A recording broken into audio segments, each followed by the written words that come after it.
What's going on, everybody? Welcome to another episode of Blerdkast Live, and happy Adult Money Day to everybody out there who got adult money. Just want to start that off. But welcome to tonight's show. Tonight we got a fun one in store for you. We are doing the business of making content, and on tonight's show, I am blessed to have so many talented content creators, cameramen and women, and influencers on today's panel. But before we continue, first, if you have not, please go ahead and leave a like on this video. Please, why did I do that? Please subscribe to Moana Nui and Blerdkast, and if you haven't, become a channel member. And before we begin, let's have a moment of Joy Stevens. How you doing today, Ms. Joy? I am doing great. Glad to be here serving as your official host today and not just co-host, because of everybody on the screen that you see. I am the one that has not turned this into a business. I'm just here to play. So I get to play as your host for tonight's show. And I will also say that I am a host of several of Moana Nui podcasts, different shows. Distory, which we'll be airing later on this month. What You Watching, which airs tomorrow night, if I'm not mistaken.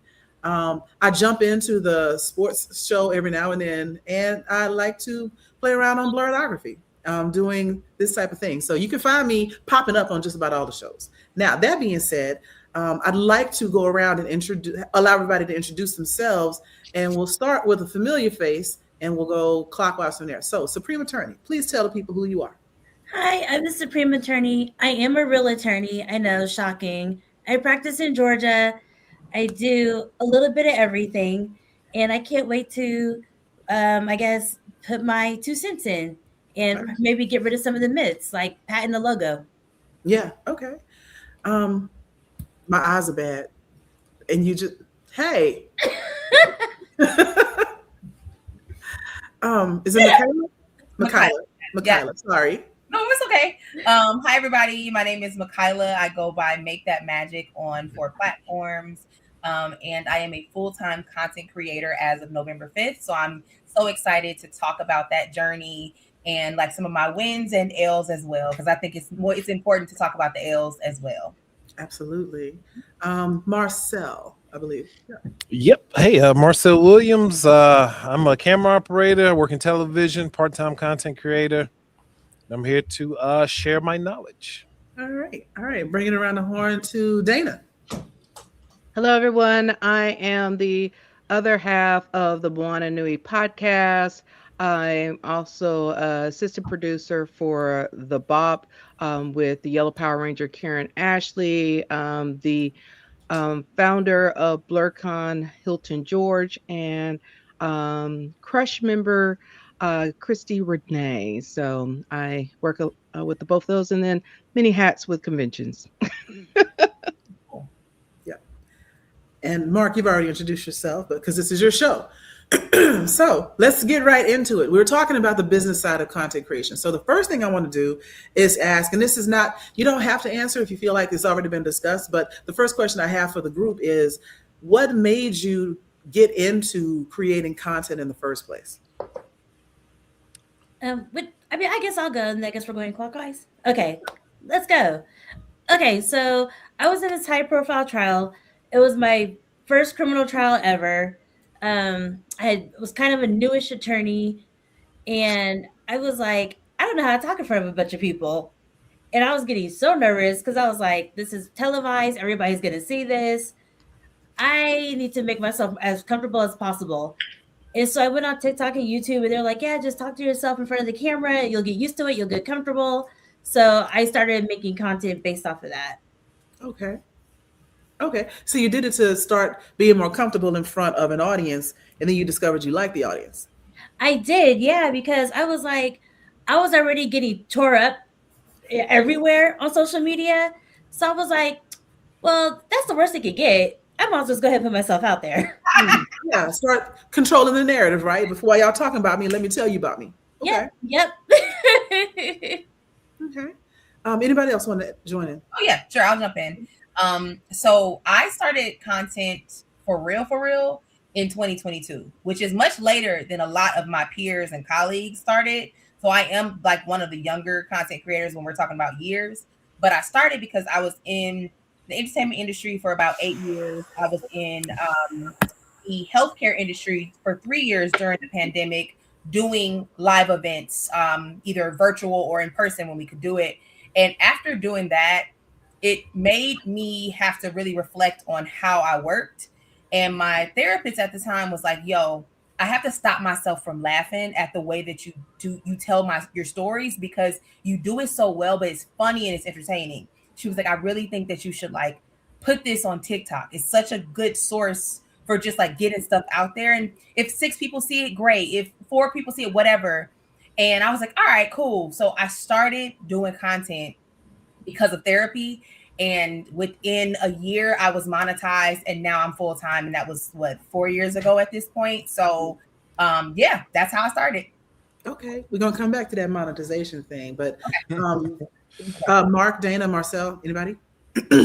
I got started. I feel like it was a natural progression. You know, I already know cameras, I know equipment, I know audio and things.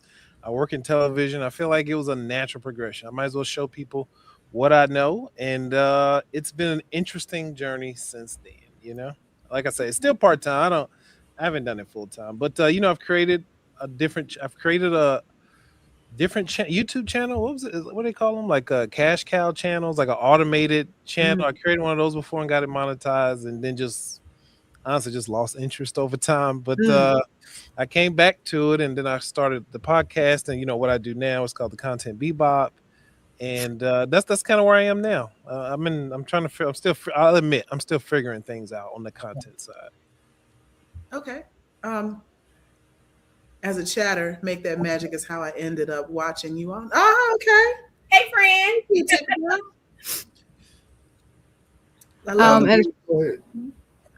Well, as far as myself, I of course got started. Both me and Moana, the founder of Moana Nui podcast, we had a chat with some other people that are also from Hawaii. And we were talking about the lack of representation, not only for Pacific Islanders in media, but also for women of color in media. And we're like, hey, you know, having a you know, great, you know, have some content out there, something. We were talking about what we would like to have. And then, of course, the pandemic happened in 2020. And that's when Moana was like, hey, we're stuck at home. Let's go ahead and make this happen. And so we started the show to have something like for indie creators, to people to get introduced to them, because people are always talking about, hey, we want representation. We want our own stories. Well, here's the people that are doing it. Nice. And then it kind of grew from there. And then it went from doing that, and we started doing different series and segments, and it, you know, now it's almost 6 years of having Moana Nui. Nice. I didn't realize it had been that long. That's awesome. Yes.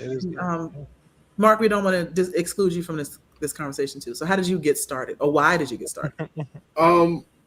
That's actually really good. Everybody knows I've started because of the pandemic. I was working with a group of coworkers, including that guy down there, on a channel, and we put a lot of work into that channel, and then it went away overnight for reasons I don't want to get into, but that motivated me to just, hey, you're already in the mindset of creating content and editing. You already do the cosplay photography thing, and you do a lot of cool things. You go out to nerd spaces anyway. Just make a channel about that. So 5 years ago, February 21st, 2021, I started Blerdography, and I have not looked back since. I've almost quit several times, but I have not looked back since. And since then, I've monetized the channel. I've created a brand. I created something I didn't know I was doing with this whole representation and black nerd empowerment thing. I was just like everybody else, needed therapy, and I'm too cheap to go see a therapist, and this was the next best thing. So, okay, to be fair, it was technically that was provided by Johnson & Johnson. So it was, I didn't pay for it either, honey. It came out of their pocketbook, okay? She said, let's just be clear. I'm like, oh, no. I wasn't forking up no cash for real. So, matter of fact, you mentioned earlier, Mikyla, that we need to talk about the L's, and we need to talk about, the entirety of the process, and not just, I started not for the bottom, now I'm here, but that road, before we get into like how you monetize, the struggle along the way, what'd you run into? What do people need to know about? What surprised you? Like, talk to me about that journey. Yeah, I think some of the things that are surprising to me that a lot of the like younger creators, and by younger, I mean just like they don't have the experience. It's not even the age. It's just that like they're just now starting. One thing that surprises me is how often they forget that the internet is forever. Yes. Like you are constantly being screenshotted. Somebody is screen recording everything that you are saying. And that translates in person too. So when people meet me, they meet Make That Magic and Mikyla. Yeah. I'm not, I don't give everybody my actual, self that I give my friends and family, because some people don't deserve that.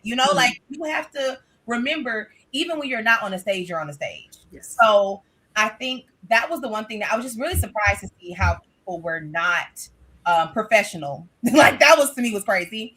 Another thing that surprised me just about myself in general, when it comes to content creating, one of the L's that you are going to take is that you cannot control what the algorithm puts out.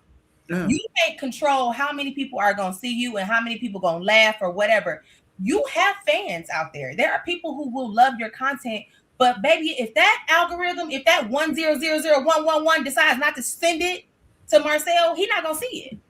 And that's how it goes. And you can't take that to heart. And I feel like when I was getting started and started to pick up things, I would look at numbers and be like, oh, this hasn't made 10,000 views yet. And it's been an hour. This is an L. And I had to really check myself and be like, if you had 400 people in a room listening to you, that's a lot of people just watching.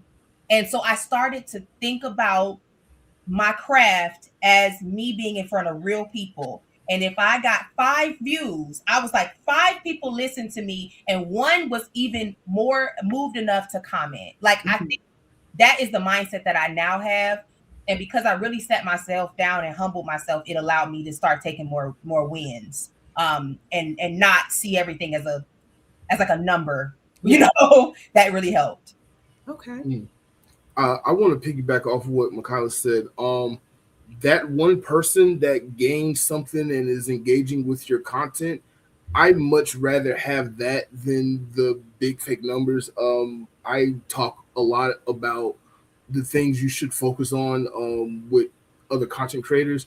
And the one L that I took very early on that I had to learn that I need to get out of the mindset was looking at the numbers and caring about the numbers long before I should have even cared about it. Like, if you do your YouTube, the road to monetization, you need 4,000 watch hours, you need 1,000 subscribers, and I'm sitting at like 50 subscribers. Like, why hasn't this hit 10,000 views yet?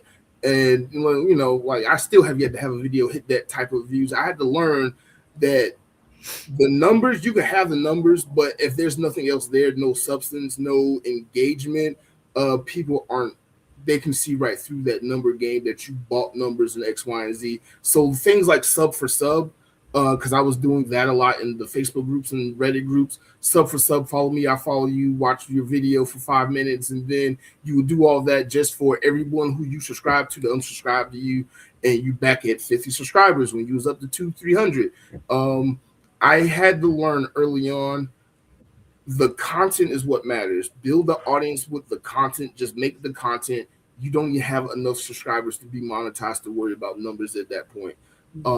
Build the audience. And I wish I had learned that lesson a lot sooner. As far as myself with Moana Nui, both me and Moana, as Marc knows that we've talked about, it's like we have never been focused on the numbers, because it's like we're focused on the content.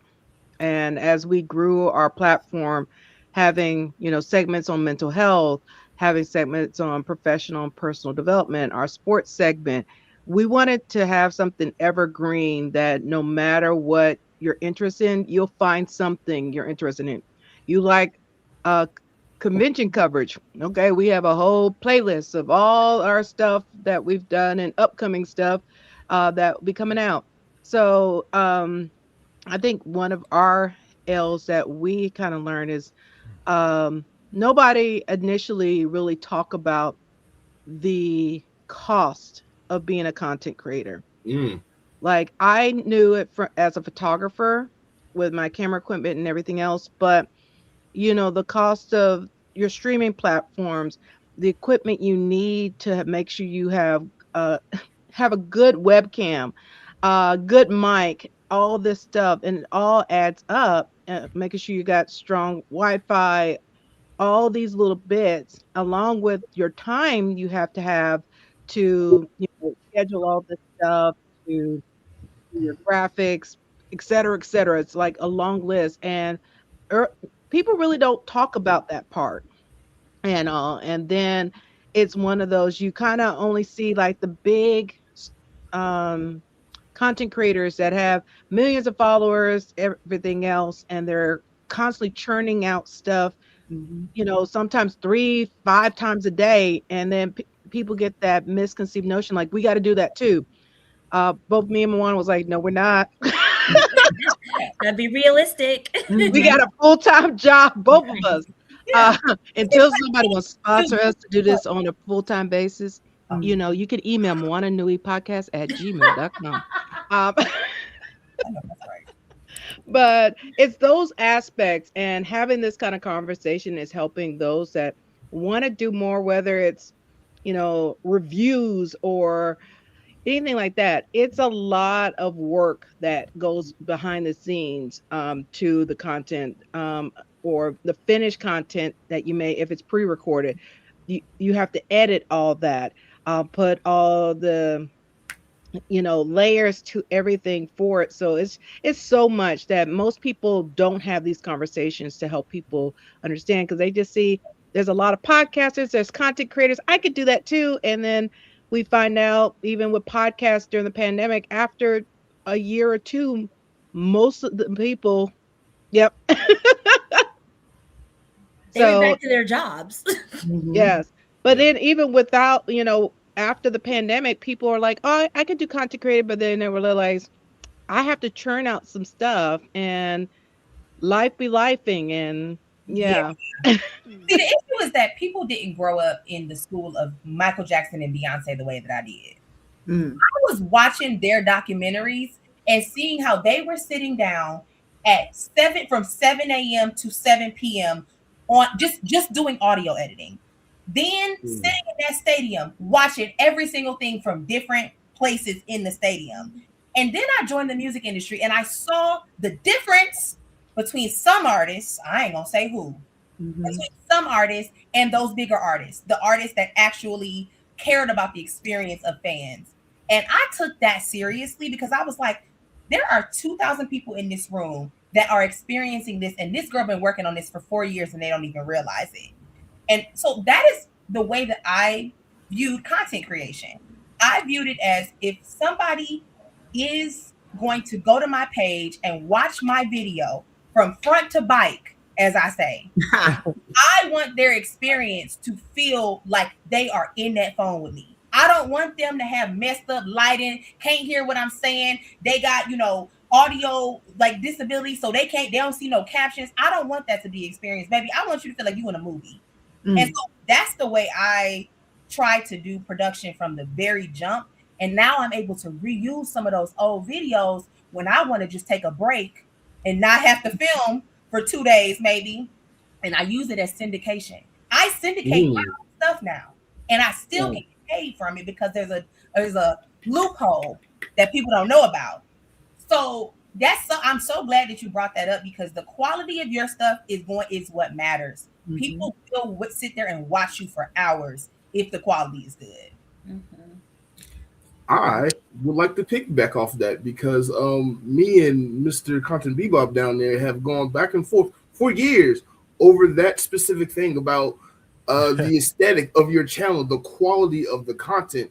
You can sit there, be a floating head all you want, and talk your ears off. But if the quality does not look good, if it does not look appealing, if it does not sound appealing, nobody's going to watch your content. And I'm kind of pedantic about that stuff now. Even when I collab, Dana can tell you, I'm a stickler about certain things. I know how I shoot an edit is one thing, but like I got some stuff got to look and be a certain way if it's going to be put out, because I want that retention time. I want people to look at my stuff from beginning to end, or from front to back, as it's been said. Back.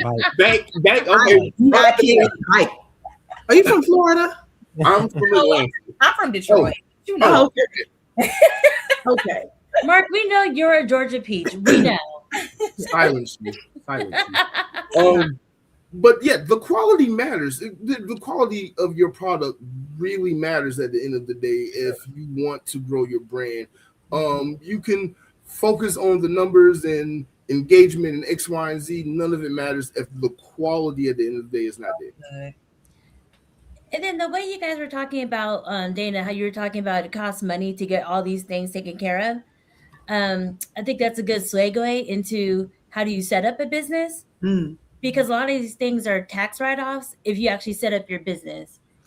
And I don't know about the tax laws, but I know if you at least have an LLC, say somebody wanted to sue you, they're suing the company and not you.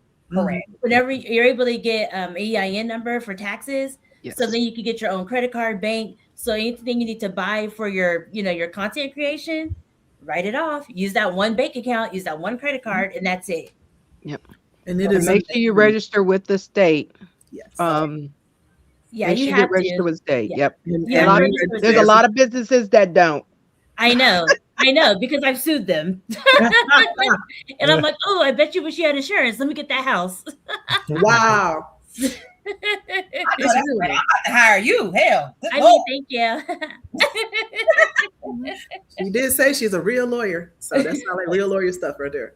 I want to touch on okay, well, let's ask that question next. And I'll hold mine for a second. How long did it take you to get monetized, if you are in fact monetized? I am not monetized. I just give out free legal advice. Okay. Anybody else? Go ahead. Go ahead, Mark. So I started in February of 2021. By I say July of 2024, I was in the beta program with YouTube. And by the beginning of 2025, by the election, I was fully monetized. Then I got demonetized. That's a story that we'll talk about in a second. And then it took me 3 months in probation. Then I got remonetized. But while I was in the beta program, I was able to get channel members, and that was just piling up money that I couldn't touch until I hit the minimum.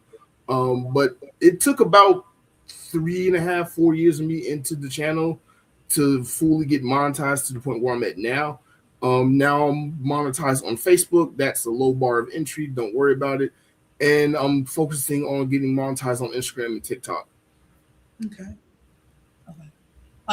It took 8 months on TikTok. I joined September 2022. By May of 2023, I was monetized. On Facebook, I had been creating on Instagram, and Facebook reached out to me and was like, hey, would you create on Facebook if we offered you a bonus every month? And I was like, yeah, sure. Like $500 a month, whatever. Like it's nothing that I'm making on TikTok, but I might as well go ahead and join. And so that was in June of 2025 that I got monetized on Facebook. And by December of 2025, I made more money on Facebook than I did on TikTok when I first got started. And I'm going to be transparent because I feel like we're in here and Black folks don't talk about money enough. I made about 14 grand 2024 on TikTok. Facebook last year, I made 28 grand in like 6 months. Wow. So that to me was like, I said, oh, you got to focus on the girls that you think don't matter. Like you really got to focus. And being on YouTube, I think I joined in January of 2024 and I was monetized by May. But that's because, again, I use my content like syndication and I put it on like it is a wild and out show on those platforms. And I made sure that I got that audience to get hooked. And then once YouTube and those platforms see that you are bringing in audiences like that, they're more prone to put you more in the algorithm, which can then allow you to be able to be monetized. Yeah. That was some good stuff there. Oh yeah. Okay. So, I want to go back to something since we were talking about L's. And Mark, if you don't want to talk about it, I understand. But you did say we're gonna talk about it. We're gonna talk about it. Yeah. So you said you got put on probation, I believe. Demonetized. Demonetized. I got demonetized. Yes. What happened? So there's this term that Sorry. YouTube uses that is complete and utter BS, but they use it to determine if you're going to be monetized or not, and it's called reuse content. If you are a content creator and you are trying to get monetized, beware of reuse content. I know what I did, and I know what I did wrong in trying to play it off when I was appealing everything. Long story short, it's the election. I'm monetized, and I'm like, hey, I want to capitalize off of all the political ads. So I kind of stole other content and reposted it as my own. You said that like that's not a crime. Like, Yeah, what are the quotes for? I kind of robbed some people. He's the reason I trademarked my content. He is the reason I trademarked it, so I can throw the book at folks like that. Wow. I just want y'all to know, don't do that. Mark, you are the problem. So I was listening to other content creators who were doing the same thing and making a killing and trying to take their advice, and they literally gave me a video that I should test out, and I did, and I got about 14,000 views off that video in like an hour or so. And 5 days into being monetized, I'm like, oh my God, I hit $100. I hit $200. YouTube was like, hey, this is weird. We're going to not give you money. So they put me on probation, investigated my channel, said reuse content. It's a vague term. They don't explain what it is. I went and deleted a bunch of stuff off my channel. They reevaluated the channel, said I still had reuse content because I have stuff from TikTok. So if you're a content creator, you try to do things efficiently. When it comes to something like shorts, I use like CapCut and TikTok and some of their automated AI things to make my content, just being honest. And I will post it on TikTok and then also post it on YouTube at the same time. And you shouldn't do that. You should always, you should diversify your content across your platform, because none of the platforms, like when you share content from another platform on theirs, their algorithm can tell. If you do that, if you make a video on Instagram or Facebook or whatever, wait 6 hours, wait 24 hours to repost it somewhere else, so the algorithm understands that it was posted here first and it can get its views there versus you sharing the same thing across your platform and none of it getting views. Had to learn that the hard way. Huh? Who told you that? That's the people at YouTube. When I had to call in and actually talk to somebody after they kept rejecting my appeals, I had to talk to somebody. So you call the help desk number or whatever, the 1-800 number, and they went and investigated my channel, came back 24 hours later with an email saying, this is what we found. This is why we're not monetizing your channel, because you have reused content.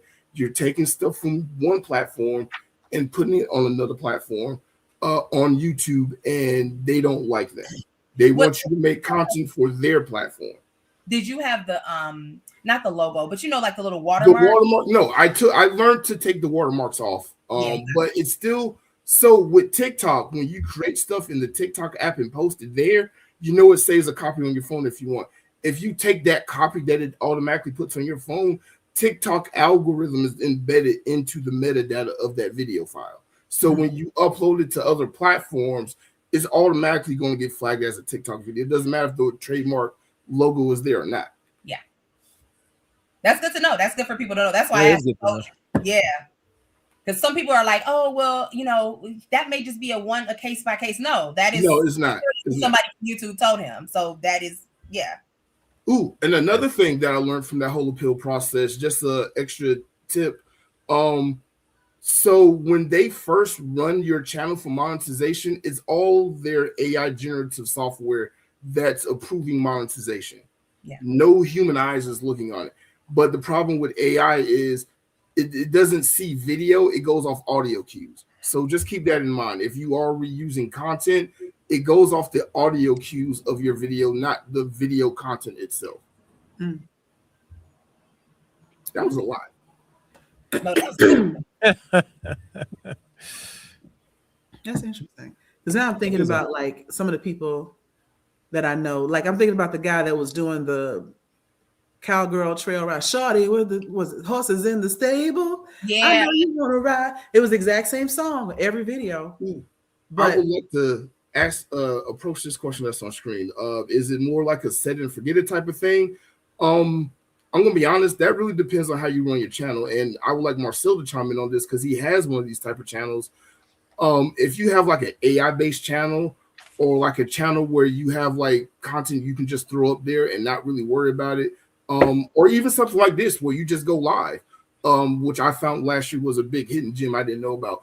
You can have it to be set it and forget it, but as a content creator, I am constantly editing videos, I am constantly shooting videos, I am constantly posting stuff, making promotions, setting up next month's podcast. It's not set and forget it. I'm constantly working in my business with how I run my channel and the type of content that I make. Now, you can do something like I know Marcel has done.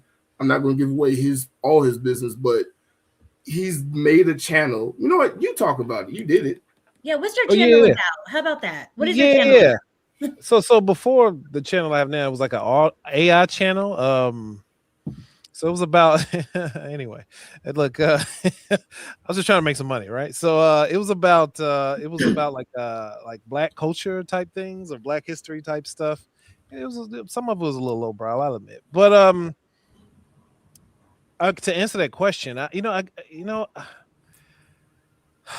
feel like that's kind of subjective, like everybody's a little different. Like because everybody's mental fortitude is just a little different. If you make one video and it got 2 views and now you want to quit, then you definitely should not be looking at the numbers. But personally, if you've I'm stealing from a bigger creator. I don't want to quote the wrong creator. I don't know if it's Mr. Beast or somebody, but they were saying make 50 to 100 videos first and then start looking at the numbers and things like that. Because I do believe that having some sort of consistency matters first. I that's just my opinion. I think you should have consistency, especially if you're new. If you're not new, then obviously you know how analytics work and you can go in there and craft something. But if you're new to this, just get consistent first. I would think, because you may not, because looking at the numbers are going to discourage you. Looking at the comments the comments or lack thereof comments is going to discourage you as well. Mhm. I think it's best to just put stuff out and then I set a number in your head. Say 50 videos. If you're doing shorts, say 100 videos. Set a number, and at that number, then you do need to look at your stuff. At some point, that mental fortitude, you're going to have it, because you have to at some point look at your analytics and understand what you're doing wrong, what's working, what's not working. But most importantly, like I say, to start off, I think it begins with you, the person, and actually being able to put out the content. So it doesn't matter if you don't have a system or have the fortitude to keep going. It doesn't matter. You'll stop at the 10th video. You'll stop at the second. You know what I mean? It doesn't. Get that first, I believe, and then begin to look at your analytics. I'd say like 50 videos. I think for content creators, for us, making content is like being an Avon salesman. If any of y'all remember that back in the day, or Tupperware or Princess House or whatever, you get out of it what you put into it. It's not like you get money, an hour wage for editing videos or shooting things like that. You get exactly what you put into it. So if you want to make money, if you want to set your channel up to be a set it and forget it thing, you can do that, but you got to have the processes and procedures in place first, and then you can have the results that you want like that. I would also add, like I said, I'm not monetized, and I do a lot of content for other people, but I do have like my own YouTube channel that I had no intention of monetizing, because it was a lever for me to offer up. Look, I'm a workshop facilitator. Like I do public speaking, and people always want to say, do you have any samples of your work? And At first, I was like, no, because I know how y'all do. And if I send you a recording of my work, you're going to share that recording and you're not going to pay me. So I got into the habit of doing little 3-4 minute videos on YouTube and ask people, and I share that on LinkedIn. And that is a whole different side of my life. I do not talk about all of this with my LinkedIn people, but I also, from your point about like make a bunch of videos or, figure out how much you want to do. I started out thinking that I was going to put out a video like every week, and that never happened. And then I was like, okay, I think I could rock with once a month, depending on what I was doing. And now it's like once a quarter, and it's not because I've lost interest in it. It's because it was never to be monetized. It was always to show samples of my work, and I've got a good collection of samples now. And so I put it out when I got something I really want to say, I really want to get out, and it just keeps me on the it keeps me at the top of the algorithm on LinkedIn. So I'm showing up in searches for like public speaking and all that kind of stuff. But then like all of this podcasting that I do, yeah, I'm resharing when I see that Marc has published something. If Moana Nui has put something out, let me repost it, et cetera, to try to get those numbers up. But the idea of having to do like, honestly, they be wearing me out because it'd be like, let's do this podcast on Monday night, and we're doing this one on Wednesday night. Here we are, there's another one on Thursday. Then I do my own on Thursday night, and then we back again on next Monday. And I'm like, can I, I need a nap. This is a lot. Yeah. But I do it for the love of the people and just because it's fun. But sometimes I'll be like, yeah, I can't show up tonight. So I do think understanding your own limits and understanding what you're doing it for. If you're creating content as a stepping stone for something else, like I was doing, yeah, you can be a little bit more relaxed with it. But if you're creating it as your source of income or as your main thing, it needs to be consistent. You need to know what you can handle as far as dedication to that. Like how fast can you churn stuff out? And it needs to have a level of quality that you want to represent in your brand. That part too. Yeah. Yeah, I think for me, when I make content, it's just so people know what type of lawyer they're going to hire. Because I'm not the Steffi attorney. And I'm going to talk to somebody just regular words. I'm not going to use legal jargon. And I'm probably going to be a little goofy. Mm-hmm. So if you don't want me as your attorney, you already knew what you were getting. Good point. It's just like a commercial for you. Yeah. Joy, you said something, and I'm going to piggyback off what Angie said too, but Joy, you said something about knowing your limitations, and another L I took, burnout. Burnout in this industry is real, and even if you're not making any money off of it, the fact that you are running your channel and trying to do so much, because you're a one-man band, maybe you got a friend or two helping you out, maybe you got a couple of friends helping you out, but you're still a one-man band, and you're trying to do so much at one time. And about 2 years ago at MomoCon, I was trying to do a documentary, and I had a team, I had help, but everything went left so quick. And that whole experience literally burnt me out of like creating content to the point to where I'm still working on that very documentary because it didn't meet the quality that I wanted to represent for my channel. Among other things, like I had editing issues, my computer died and blew up, and I got it fixed, and now it's falling apart again. A lot of you just got a new computer. I got. Sorry. After the show. But can we do a reshoot of my part for your documentary? Because I think I know what I want to say now. Wow. No, it's too late. No reshoots. And that was another thing. I kept shooting. I would not stop shooting. Like everything I did fit the documentary. Mm-hmm. So I got like 300 hours of documentary footage, and I'm like, okay, now it's time to edit it together. Yeah, you need 0.7% of that. And you need to let me do a reshoot. I'm not as fat anymore either. Like, let me do a reshoot. I'm 100 pounds lighter. Let me do another. I gotta say that is a good reason to let her do a reshoot. Thank you, co-signer. Woo.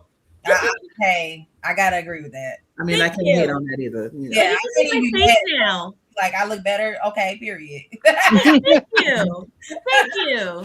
We'll talk about it. I thought we're talking about it. Not right now. You gotta stay on track. Stay on track. You know what?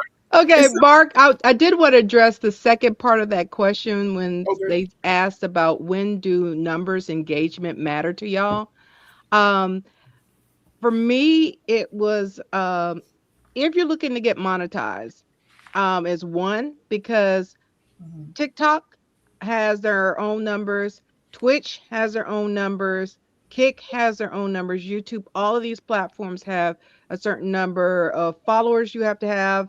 How much, because you'll see with Twitch and Facebook and all that, they got to see how consistent you are. They got to see how many viewing hours you have, how often you post content and everything. They look at all of that. But then also, if you're looking at being on more of the press media side, because I mentioned I'm with conventions, that some conventions look at your numbers because they want to see, okay, is people not just your followers, but your views on your videos, because they're going to like, and how consistent you are for that. So, because I know I just finished doing it for MomoCon. Uh, had over 600 and something outlet supply uh, going through. But a lot of these, a lot of people who apply, they want to experience that, but then I have to reject their application because I'm like, one, your content is not consistent. Two, you're not showing me what is a value to MomoCon. Like, are you doing behind the scenes? Are you doing interviews? Are you showing us what the event is? If you're just doing dance videos, that is not an alignment for a convention, because that's cute for content creation, but not for a convention, because or any kind of event. So I had to tell them, like, okay, do you go to new, pop-up events? Do you go to concerts? Anything? You could do content there, and that shows me how you do coverage. So that is a lot of times things like that look at, and a lot of people were like, oh, I want to do the red carpet events with these movies. Well, Marvel, DC, and all of them look at your consistency, how you do reviews, what your followers, what your view count is, and on your videos. And then they will reach out to you. They're like, don't contact us, we contact you. and that's how that goes. So depending on what you're trying to achieve, it's going to determine about those numbers and engagement, how they matter to you. You ate that up, Dana. Yep. 10 out of 10. 100%. They gonna come to you. They're watching every single thing that you do. They watch your lives. They watch your content. They look at your comments. They see how you respond to people in the comments. I learned very early, and I think this may be Howard that taught me this, Howard University. When you respond to people, you need to respond as if your grandma, Martin Luther King, and Cicely Tyson was looking at your phone. Oh wow! Would they be proud? Not How that do you feel about how you? Yes, and it's mainly because you have to think about it as like, okay, I'm trying to be a business, but also I need to make sure that people who are younger than me see an example of how to handle stuff. So when I get really disrespectful comments or whatever, I delete slurs and block them. I don't care about that. First of all, be more creative, like girl. But I will respond to all of them with, I'm gonna respond to you with kindness because the world needs more of it. And I respond to each of them as if I am quite literally writing like an email to a company, because that is what the Universal Studios want to see. That is what the Foxes, the Disney, the BETs, they want to see how you talk to people. Okay, don't you laugh at BET now. Hey. No, I was just thinking about, like, they do not want somebody that responds like, first of all, look at his stinky raggedy mouth asshole. They don't want nobody like, first of all, forehead. They don't want it. And I see a lot of that on like threads and pictures. Like, yo, what are you doing? I think that's because like Cardi B can do it. But Cardi B is a different type of entertainer. I was just about to say that. I was just about to say they think that they're talking to like Cardi B, but she's in a different arena. Yes. Right? You are a businesswoman that is in this arena, and you do not have the lawyers or the net worth to speak like Cardi B. True. But if you do, call me. So I'm like literally what you just said, Dana, that is 10 out of 10. Because I'm telling you, specifically, these movie studios are watching, and Universal showed me things that they were watching from 2023 before they reached out to me for Wicked. Oh, wow. Oh yeah. They were like, oh, we've been watching you since like you were doing Twilight Zone stuff like a couple years ago. Wow. And I ended up being the correspondent for the Wicked for Good premiere on red carpet because they were watching me. They invited me to things first. And before they paid me, they invited me to something for free first. That's the test. Yeah. See how much you want it. How much will you fly to LA to come to this screening that you don't know nothing about? And my ass was there. And I was on the plane. I will never forget this. I was on the plane. She emailed me. She said, we're so excited to have you. We love how professional and how like helpful you've just been with like getting back to us so quickly. We'd love to cover your travel and hotel expenses. I am on the plane heading there. Yeah. Hey. They said, we got the money. We'll figure it out. That ain't no problem. Yeah. A PayPal was sent to me the next day. Okay, so it's like you gotta know that these folks are watching you, and the way that you behave in them comments and on these videos and the things that you respond to is what make them checks bigger. Because when people piss me off, I go and I look at my bank account. I wish more people would follow your lead. Yeah. I like the Beyonce approach. Every single day, when somebody call me a slur, I go and I open up Chase and look and Make That Magic LLC and see them commas. That's what I do. Well, don't let these people piss you off. Don't let them bring you out your character. Do what will make your grandma proud. For real. I know I do. Whenever I do look at reviews, when I look at Yelp or something, and I see a business owner going back and forth, I'm like, oh my God. Nope, I'm not doing it. Not I going need to take your lesson.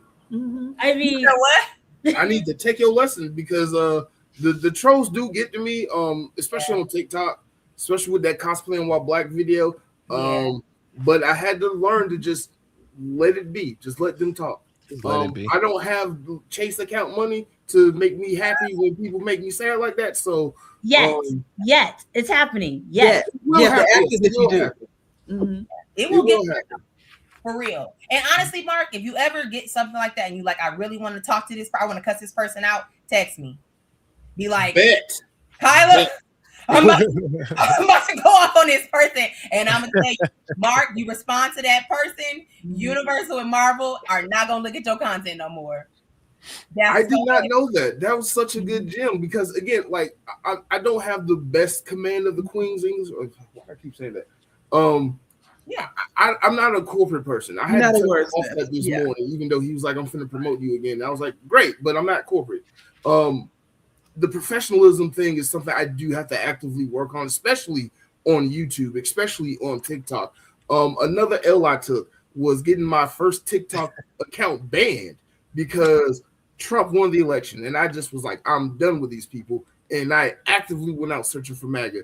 And TikTok was like, hey, we're on Trump's side. We're going to ban you permanently, forever. And then he reached out to me. What can I do? I was like, nothing. Nothing. I was like, you're not in jail. Congratulations. You're in America. That was a real conversation. Yeah. And you know what? I see that a lot, especially like because I'm on Threads a lot. And matter of fact, I was arguing for over an hour with some crazy woman because we were talking about the whole BAFTA thing. We're not going to talk about it right now.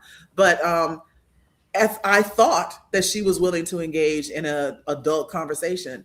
And she said something and she's like, but isn't that the point? And I was about to let her understand, that we had differing understanding of what was going on. And she, while I was responding eloquently, she erased part of her comment. It was like, isn't that the point? And if you don't like it, you're an aimless a-hole. And I wrote, you know what? I was going to engage with you in a civil discussion about the points that you're talking about, but you edited your comment and decided to call me this. So have the day you deserve. And I left it at that. And she kept chasing me. Like she kept wanting to engage. And I was like, I'm not doing this with you all day. I got stuff to do. But when I tell you, I called my one of my friends is like, Jackie, can I vent to you? Oh, I was so mad. But I didn't show that online because even though that's a different part of my life, every now and then somebody from LinkedIn finds me out here in the world. Like one of my friends, one of my clients was like, "Oh my God, I saw this K-pop thing that you did and it was hilarious." And I was like, yeah, everything I do, whether I think it's going to be seen or not, everything I do does not go against the brand that I'm creating. You know? And so having that restraint, and like you said, every time I get mad, you say you look at Chase, every time I get mad, I think I need to get booked. Right. And I can't miss out on my blessing on LinkedIn because one of their people said, "I think I saw this girl on TikTok cussing somebody out." No. Let me tell you, Won't be me. The first contract that I booked when I went full time was with Live Nation.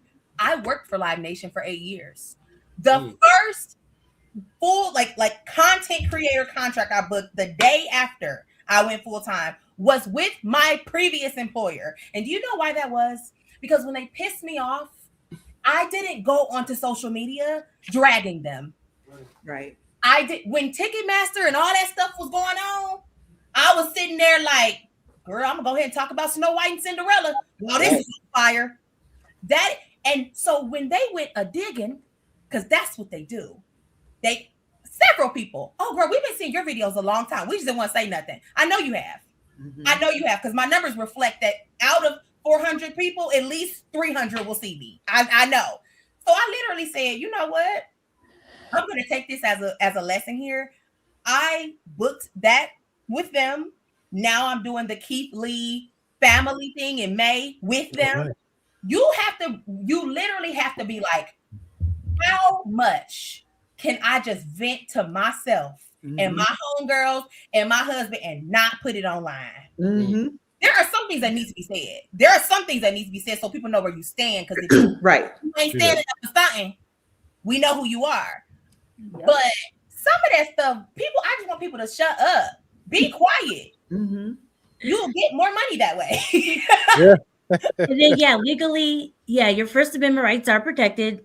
You won't go to jail. Correct. You can absolutely lose your job. They can absolutely fire you. So be careful. They can pull your stuff down. That is right. They can demonetize you all the time. You know, somebody decides to lose their mind up at a Circle K, and then people find out who they are and where they work. It's usually some real estate, blah blah blah. And now her whole business, she lost her license. All of this because you decided to call people names in the Circle K, and you got beat up on top of it. And then I always see the comments like, "Oh, she's about to own that Circle K." No, she's not. No, she's not. That does not help. That's not what the First Amendment protects. But go off, lawyers, I guess. One other thing I want to touch on around professionalism. I don't believe in respectability politics. I feel like your brand is your brand. That being said, respect people's time. You know, I have seen people that I've worked with, like even on the professional side, that didn't have it together. I'm here to do, you already given me a nice check to come and do something at your company. And then why am I the only one online? Why am I the only one waiting, in the lobby? Why is nobody here? How come you didn't already do your sound checks on site? What are you doing? And this is like professional people. But it gets even worse, when you get to, I'd say amateur content creators. That's why you need a meeting and event planner. Yes, you do. Yes. Always. Yeah, if you're going to build a brand, there should be some things that are universal. And I think, getting places where you're supposed to be, testing your equipment before you get there, all of that adds up. Mistakes happen, like Marc, we were together and the mic, one of your mics was dead and you had to go back and get another mic. But that's because you had been recording all that stuff that entire time. I get that. But showing up on day one and be like, I got to go plug this in. What were you doing yesterday? I always wonder that kind of thing, Also, why are you arriving to an event the day of the event? Why is your flight landing at 11 a.m. when your call time is 3? Mm-hmm. Like delays don't happen. We literally live in a climate where the climate is angry at us. Yeah. So, as to why you think Mother Nature will not come in there and throw a thunderstorm in the middle of May that will ground flights for 4 hours. I'm trying to understand why you don't know that. Baby, I get there at least 24 hours in advance. Every time. I'm Every- leaving tomorrow for something I got to do on Wednesday. Yep. Like it's too much. I literally told I'm doing the Twilight Zone festival in New York, and I told them, I said, hey, I'm gonna need to be there the day before, so just make sure that my room is booked for the day before. They were like, oh, you don't have to show up to the day of. I said, no, we'll be there the day before. I want to make sure that if somebody decides on the track on the on the road, because I'm going to drive there, that they need to shut down the whole highway, that I'm able to get there on time. Mm-hmm. So I just the idea of professionalism only being for people who are 6-7 years into their career is bullcrap. Day one. I agree. Mm-hmm. I don't get it. I think I need to learn that lesson. Like, if you want to leave the same day, go for it. But arriving, that's very risky. Baby, I will do a U-turn. I will absolutely land the day before, do the event, leave that evening. I'll do that now. Right. Because that's fine. The money has already been collected. I'm looking at Chase. Right? Yep. The contract has been fulfilled. Goodbye. Okay. Yeah, I do plenty of events where I, like you said, get there the day before. And then if the event ends at 3, I got a 7:00 flight. I'm on that train at 8:45. Be clear. And another important thing, make sure you have somebody to read that contract, a lawyer. Hello, I'm for hire. Yeah. So you can make sure they won't be like, oh, we wanted you also to do the after party. And you're like, I already left. Make sure you read that contract from the top to the very, very end, because you never know. I took a usage L in like 2024, I think it was. I took a usage L where there was usage language and there was likeness language, meaning that they could use that video however they wanted for 30 to 60 days. Mm. And I did not add a 30 or 40% surcharge onto my fee. And I had my friend look at it and she was like, did you charge them for usage? And I was like, what's that? Like, girl, you got to send this to me so I can read. And so I missed out on like $3,000 because of that. And I was wondering, they approved that pricing really quickly, yes, because it was under budget. But be clear, when that next contract came up, I said, hey, Disney, that'll be $6,500. Thanks. Yeah. Because I see these usage rights, and they were like, that's on the higher end of our budget, but we'll make it work. Cool, thanks. Like, I know you will. You want me. Exactly. I wasn't standing outside talking to Minnie. You wanted me. Right. You wanted us. I have so many questions to ask you, Mikyla, but go ahead, Joy. Go ahead. I wanted to say, Marcel, since you said you have like your channels are set up a little bit differently, one of them being a little bit more automated. How has this journey been for you? Yeah. Well, it's been interesting. Although, like, if I wasn't clear, I don't do that channel anymore. Like, I had stopped just because, like I said, I lost interest. And what I thought was going to happen ended up happening. This was in 23 to 24 ish, and then YouTube, last year they came down hard on AI channels and things. Yeah, oh my god, a lot of by then I wasn't doing it anymore. But I was like, dang, it started with them. You had to tag AI created content. You had to label it as AI created, and I kind of saw it going downhill from there. Just because the views started dropping, I was doing the same things, but the views just started going down. So I kind of had assumed what was coming, and I think not too much later, they put a big hold on just a lot of AI created content, which they need to. I'm gonna be honest with you. Yeah. The AI stuff is like, and I cared a little bit. Some of these people, man, they just don't care. It is some ruthless. They're doing bull crap out there. Like I even getting on YouTube, and I'm like, how are these ads getting approved? Like they just don't care at YouTube, I guess. I'm not gonna lie. I always stop and watch the cat videos that are AI. I can't help it. The ones where the cats like get pregnant or something, and they have a whole that's not bad. Yeah, like I will stop and watch those. I can't help it. And I'm just like, this is stupid. But I'm gonna watch this AI slop. Some of that stuff is just bad, though. Bad. Yeah, and the deeper I got into it, I was meeting a lot of people that did it and stuff. They're from overseas and things, and it became like a big language barrier. Sometimes trying to find the help to edit the videos. And don't get me wrong, obviously they were cheaper, but there's just a lot of language barriers, a lot of haggling and bargaining and all this and that, and just I don't know, scammy type of environment on fiber, dealing with people. Mm. But it was good. It teaches you how to, like you all mentioned earlier, it teaches you how to grow thick skin. Because for me personally, I didn't like being on camera, so I figured this was a good way for me to, get something out, Mhm. and without showing my face. And even to this day, I still would recommend it. I recommend people start, maybe not, because there's plenty of faceless YouTube channels out there. Like they just Yeah. care more. They just actually put love into the channel. Like just don't go on to what's it called, Google, Nano Banana, and just make bull crap. You know what I mean? If Mhm. you actually care a little bit, you can actually make great things. To be honest with you. But yeah, so that was the one channel. The other channel I have now is the Content Bebop. But like I said, I'm kind of I'm trying to figure out what to do next with it. I'm not here to. I may have missed it in the conversation. What is Content Bebop about? The Content Bebop, it was, yeah, that's a great question. We've asked Joy. We've asked it 3 times, and he keeps tossing around it. So this is the 4th time. Go. Question Oprah, from who? Joe. That's a great question. Yeah, so it started off as a podcast. I would invite other. So okay, I want to probably preface that I'm here as a camera operator, as somebody like I mentioned earlier, a part-time content creator. But I definitely know camera operation, and I'm a DP. I actually have shot like movies and more so commercials and stuff like that. But so this channel, it was a podcast at first, and I invited a bunch of people from an industry that I knew, some close friends, and like actors, directors, things of that nature, other camera operators, and we would talk film stuff. Okay, so it's kind of like inside the actor studio, but for the backside of the. Yes. Somewhat. Actually, that's a good yeah, that's a good analogy. Yeah.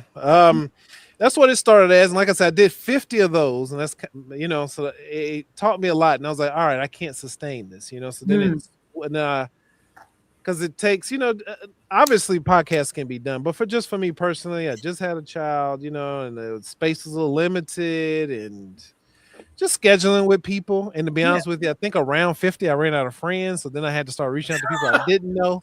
And then it got a little trickier, getting people interested. But I'm not, I'm not saying it can't be done, because it could be done. It just got more complicated. It got, the fruit wasn't hanging as low, So anyway, and now I'm here where I am now. I'm trying to figure out where to go next. I'm trying to even I'm just trying to figure it out, to be honest with you. Okay. Blerdography is hiring for experienced editors and camera operators. Hiring and paying. I'm sure they are. Right. Those two different things. He used to work for me. He know what to do. So he's seeking an intern, if you will. Right. It sounds like an internship. But no, he's going to pay you an experience. No. I'm not going to pay him an experience. No. Seriously. So let me ask you, your AI channel, you're not making any revenue off of it, even though you're not they completely block you from making any money off that channel. So what happened was this is what happened. So like I said, this channel was about like Black history, Black things, Black culture type things here in America. And so like for a few years, it's only been since 23, but so what was that, 3 years ago? But 2 or 3 years ago. So every year I do see like an uptick in February, like the views and subscribers go up. But honestly, I have not touched it. No. And what happened is, I'm trying to remember, because I still look at it every once in a while. Is it monetized though, or not? It was, but I haven't posted in so long, so it drops. I'm trying to remember what drops. The views I think drop. You just have to get those back up, because obviously your subscribers stay there. But yeah, it's the views that need to go back up. And honestly, I just haven't posted anything. Maybe one day I will, because I do care about it. I would like to take it in a different direction. Like I say before, it was a little lowbrow. I'm just trying to you got to find your passion again. Like what I just gotta find made you want to do it. Yeah. But I would recommend it.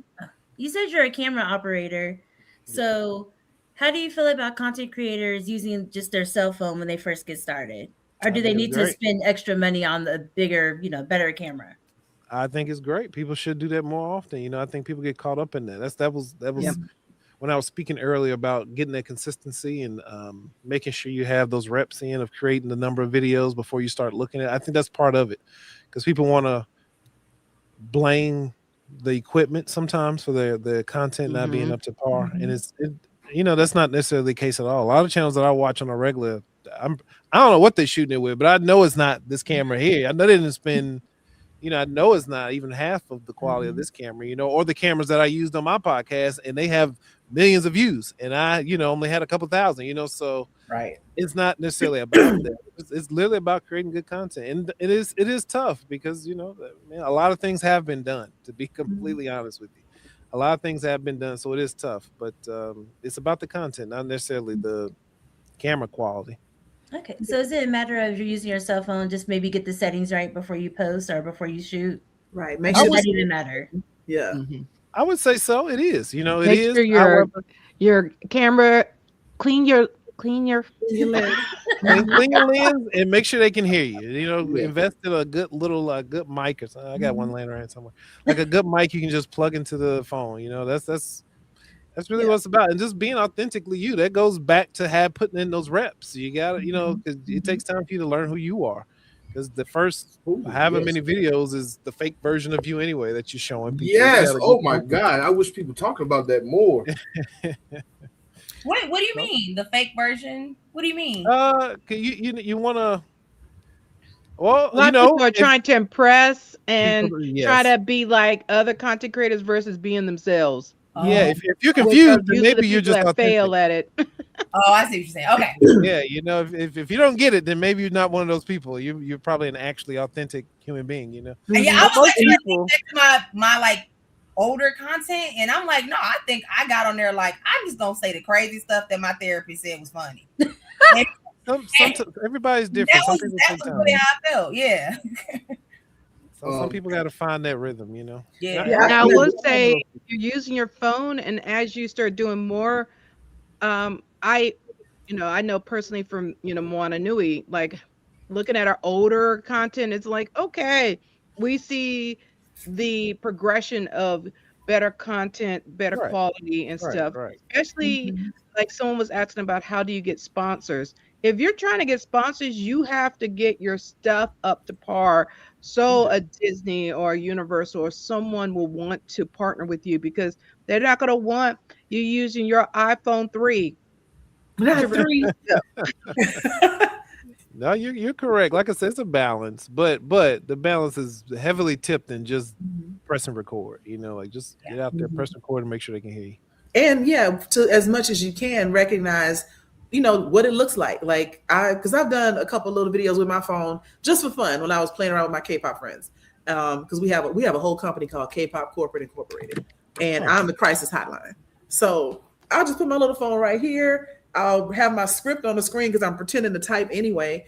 And it came out great. And one of the people DM me and they were like, "What's your setup that you use?" I was like, "This is an iPhone 16 and some earbuds." Like, it ain't that much, but the earbud quality came through really clear. People were like, "Your voice is so soothing." I was like, "Thank you." But it didn't take a whole lot. But if I was going like Supreme Attorney and I have a show in the works that we're working on called Chaos Twins. And that setup is going to be different because two of us, we haven't decided if we're going to be together in person or online like this. Marc is going to shoot it. And so, I think that needs to level up. So I might actually put on like makeup for a change. You never know. It just depends on what we want to look like. Y'all have this weird energy in person that's like a little bit different when y'all like this, but like y'all just work well together regardless. So whatever y'all do is just going to be magic. I can't wait to see this. BlerdCon is coming. Oh my God, that's right. We're all going to be at BlerdCon together. This is going to be insane. We can launch Chaos Twins at BlerdCon. Yes, use that. Yes, yes. That's what we're going to do. Thank you. All right. That's exactly what we're going to do. And I will be writing this off. It will be through Supreme Law Firm. And I will be learning how to do that because this will probably be the first. No, I got to write off everything from last year. But yeah. Speaking of write-offs and things like that, what are some legal things that content creators need to be more aware of? Because we talked about patent and trademarking and copywriting. Like on the business standpoint, what do we as content creators need to be more aware of, Miss Supreme Attorney? Don't listen to the non-lawyers that are giving legal advice on TikTok.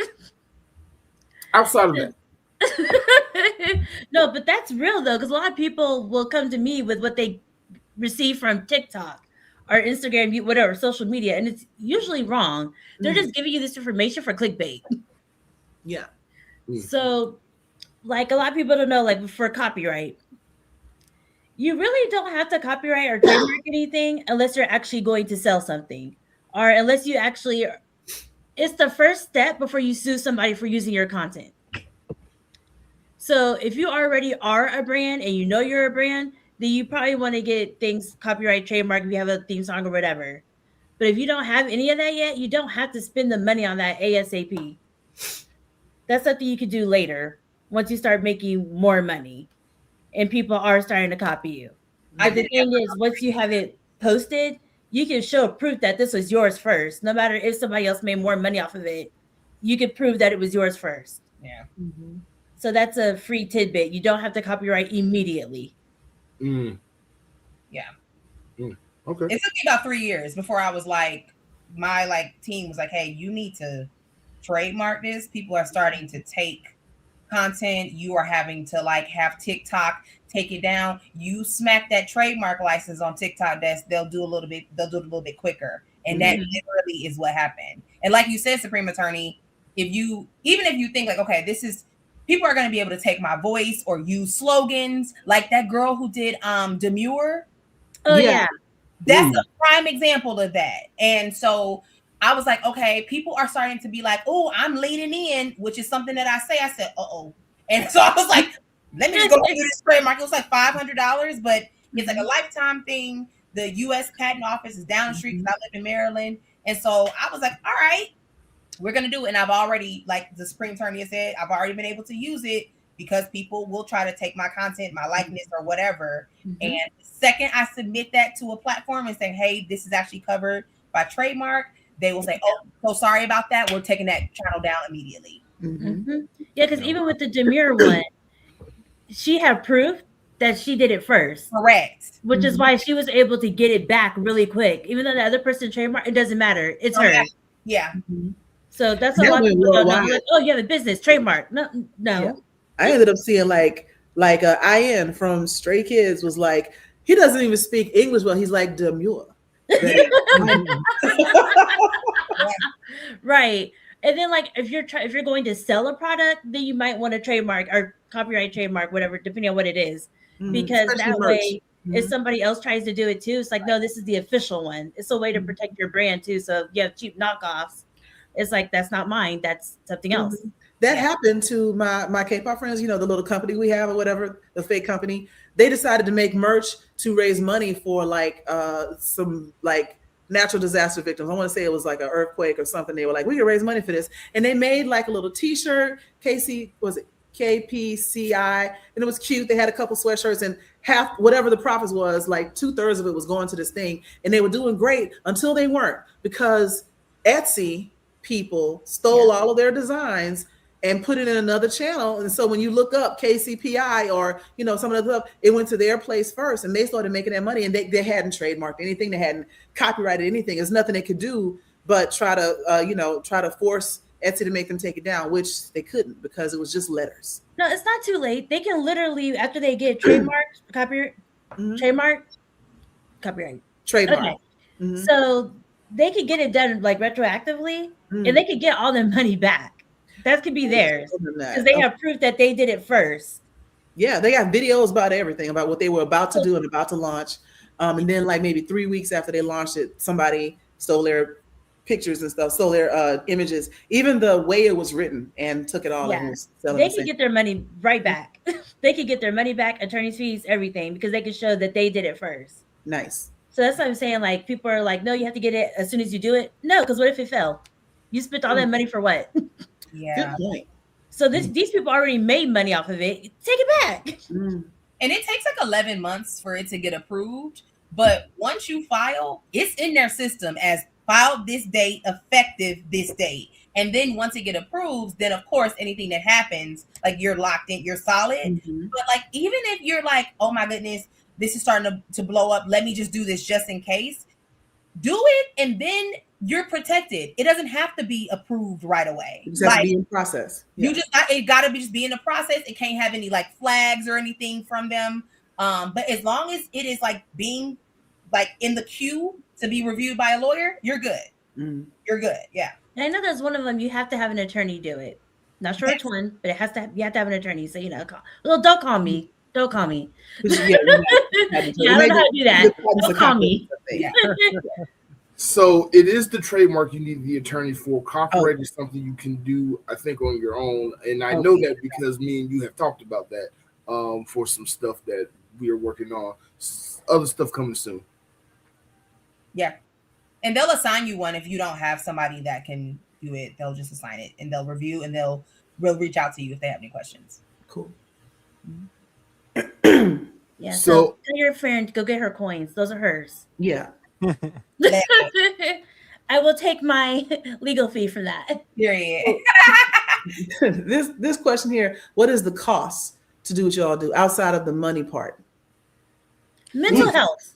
That yes. Time. Said. Time. Don't let it affect your mental health. For real. No, you gotta ground yourself. You gotta go outside and touch a tree, baby.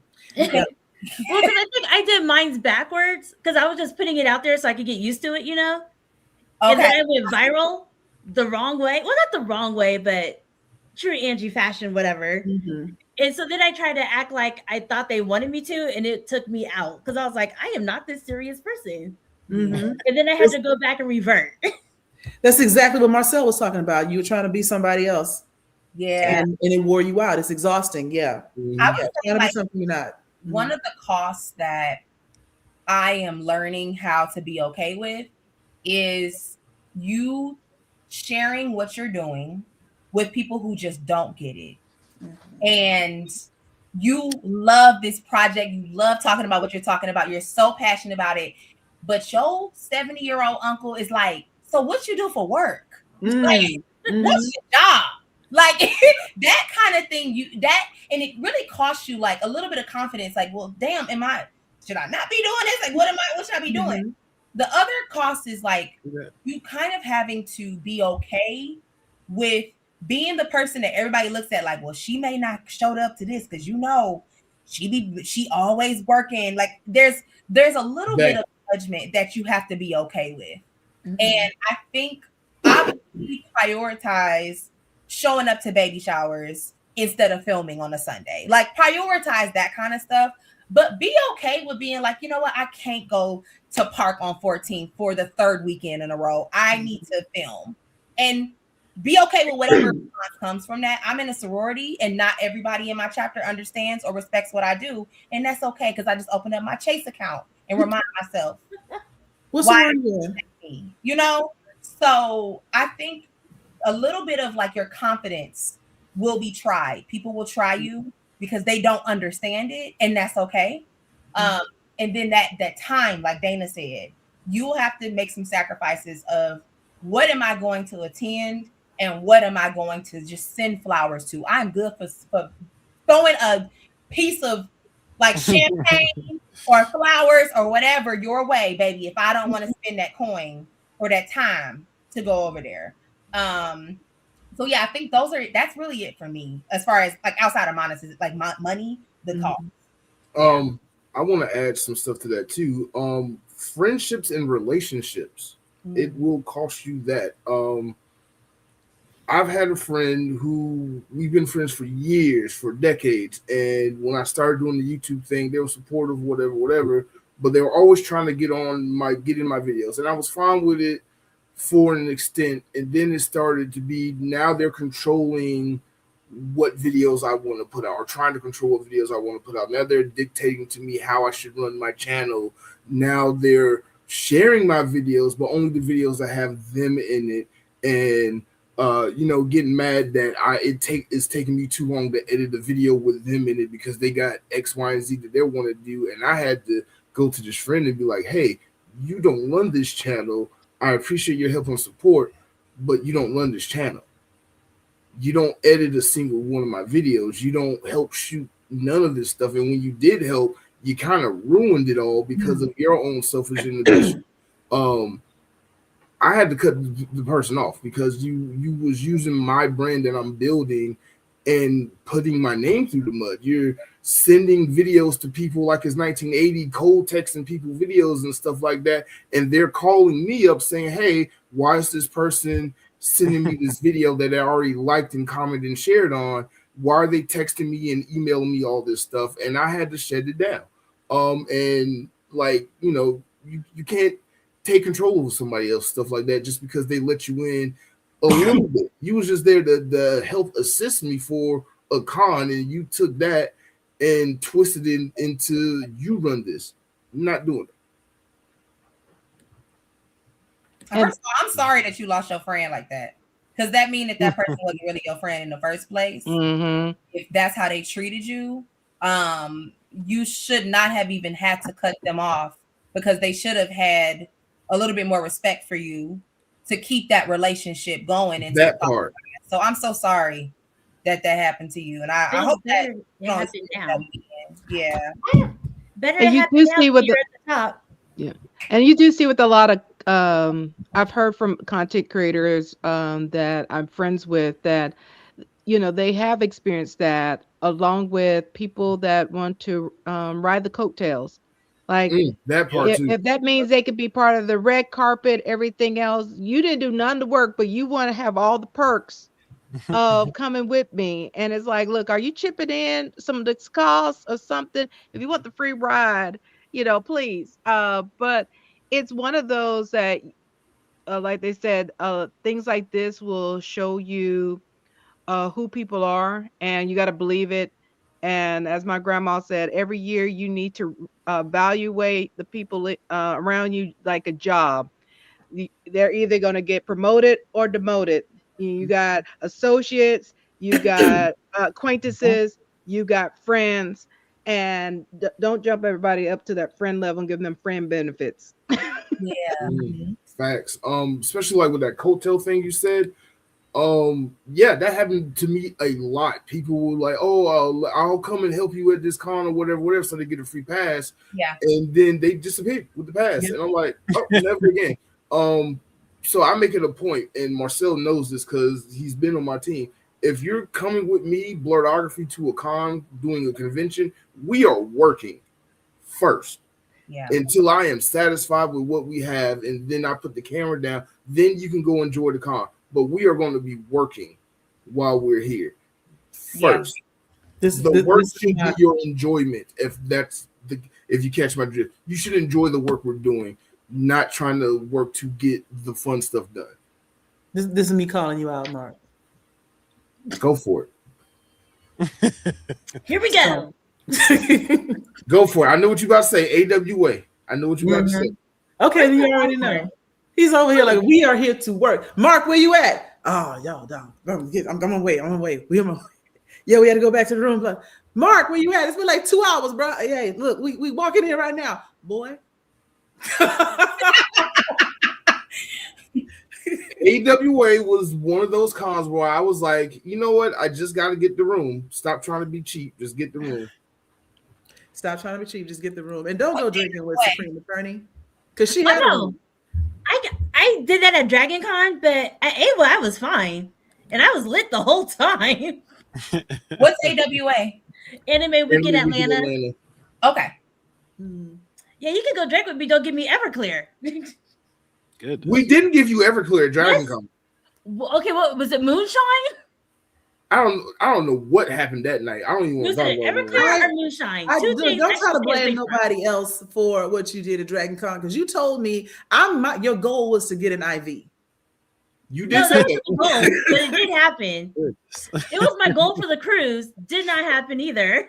First of all, that's my husband in the comments talking about Everclear. Literally. Right. Literally. It was Everclear or one of the two got me messed up. I will never do that again. Moonshine. It's the same thing. It's high proof alcohol, you know. Okay, so we learned Supreme cannot handle the Supreme liquor. I learned so much about you from Dragon Con last year. You are a real lawyer, And I would just leave it at that.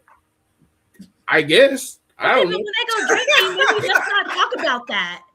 You just heard me say I went to Mardi Gras and threw a party in somebody's house who I do not know because I needed to use the restroom. That is not normal person behavior, by the way. That's what happened, and it was a lit party. You're welcome.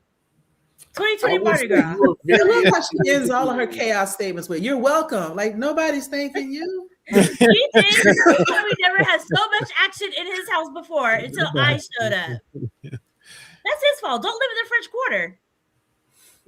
Don't live in the French Quarter. Illusions of grandeur. Okay. But I will say his bathroom was very clean, and I appreciate him. Thank you. I wonder if he appreciated you. He let everybody in the house. We cranked up the music. True. He had great liquor. We had a great time. So, Mikyla, if you're ever going to a convention, like Blerdcon next week, for example, hang out with the Supreme Attorney. Okay. From the sounds of it, I shouldn't. But if you hang out with me, please don't go around screaming, "You're a lawyer! Shut up! Shut up!" Why you trying to blow up her spot like that? Yeah, right? man. Shut, like, that's my government name. I am not an attorney. Spot. I've seen him do it. Right? There's nothing. You're an attorney. Who? At that moment, I am not I know what to do not to get arrested. Right now, I'm Roger Rabbit. I am not an attorney. Right? Let me be in my cosplay. My only thing about hanging out with you at the con is this, and we're gonna get back to the content stuff in a second.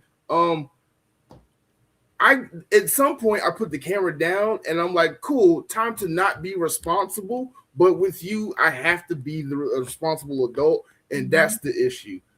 I also want to get lit. I can't. You can get lit. I was fine at AWA. I was fine on the cruise. You need to know the your adult, limits and I made it on the boat and know your on time. responsibilities. Don't listen to her. You need to know your limits and know your responsibilities. And do, because I made it on the cruise. I made it back I'm not to talking to you, embarking. little demon. I'm talking to Mark. Yeah, Marc, figure it out. Oh my God. You too can get lit. Just get you an IV. You'll be fine the next day.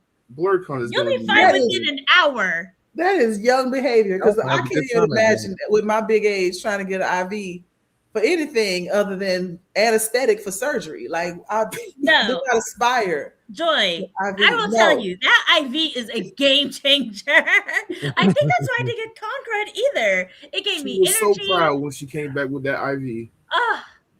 Going forward, if I have to have them come to my hotel room, that's going to happen. So, Mikyla, you learned some things today. I did. I learned a lot of things today. So you can hang with us. Her eyes have been opened with this group. I learned a lot of things today, and I will absolutely make sure that if we are ever in the same room, I'm across from it. Yes. I'm in on the other side, because baby, she seems like she about to have us on TMZ. Okay. Yes. I have already been on TMZ. It's not that bad. All right, then we're done. It's not that bad. It's These are differences in brands that we're looking at right here. Baby. You know? But you know what? I love her brand though. This her. Period. I can tell this how she really is. And I love she is. Yeah, it is. This is her genuine, authentic self. Yeah. I love you that. You should see me in court. Actually, in court, I'm way different. I'm not gonna lie. In court, I'm way different. You told the judge it's D. Williams, and I was like, that's definitely something you would do. You told the judge. Why is that? Get my name is not hard. Her last name is D. Williams, and he kept saying Williams. She's like, D. Williams. Say it with me, D. Williams. Period. And she got with me. D. To a judge, though. That's the judge in court. Mm-hmm. Yeah, because that's my name. Yeah, I agree. I feel like if you can say all these other names that are very difficult, you should be able to use my name is not hard. As somebody named Mikyla getting called Mikyla constantly, yeah. I don't give a damn. I'll correct Bob Iger. I don't you. Am I not supposed to correct somebody just because he has a dress on? What are we doing? So I feel like this last maybe 5 minutes or so should be the pilot for Chaos Twins. Like, okay, is it frowned upon to get murdered? Not cosplaying. You know what? This is a good question. Actually, since a lot of us were press corps for Dragon Con, They specifically were like, do not come to these interviews in cosplay because it's a serious situation. But I would say maybe it's a 50-50.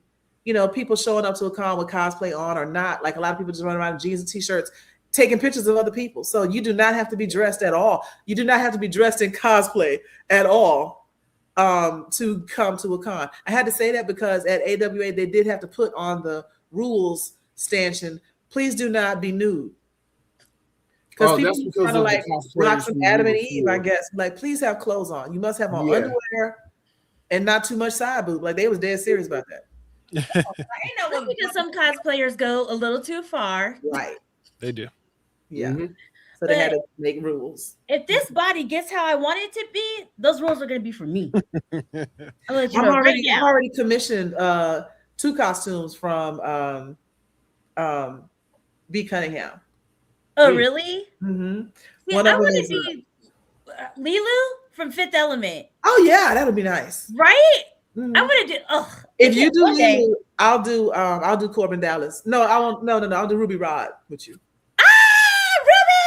Ruby! Mikyla, I have a question for you, Mikyla. I remember in the last show you was on, you said you don't do conventions or you didn't consider yourself a nerd. I want to ask, would you consider ever going to a convention and covering that convention on your on your platforms? Yeah, I would 100% attend one. I would go to a con. I don't know that I would cosplay because I genuinely just think I don't understand the craft enough to respect enough to do it right. But I would absolutely go to a con. I would like film it and like show my experience as a first timer. But yeah, like I just have never gone. I've never been invited by like an outlet or whatever to go. Where do you live? And yeah, you said where do you live? I live in Maryland. Oh, yeah. Come to Blerdcon in DC next weekend. Why wouldn't you come to Blerdcon? Just come.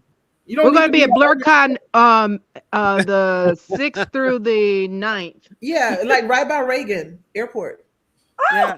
At the Hyatt Regency, Crystal City. Yeah. What you mean like next week? Like we're all coming. Yeah. May 6th is when the con kicks off. She means March. I mean, not May, March. Sorry, March 6th. Wait, do I have to register or anything? What do I need to do? Just buy a badge. Yeah. Okay, I don't know none. What does that mean? We will send you the link. It's a ticket. But she could also probably apply as a content creator to get a content creator badge. Do all that. I want. We'll have fun. Yeah, but like I didn't know you was in Maryland, so you need to definitely come down to Chocolate City and hang out with us next weekend. Yes. Even if I come and just see y'all after, like send me the details. Send me the details. I will not be drinking Everclear, so you're safe. You're not safe.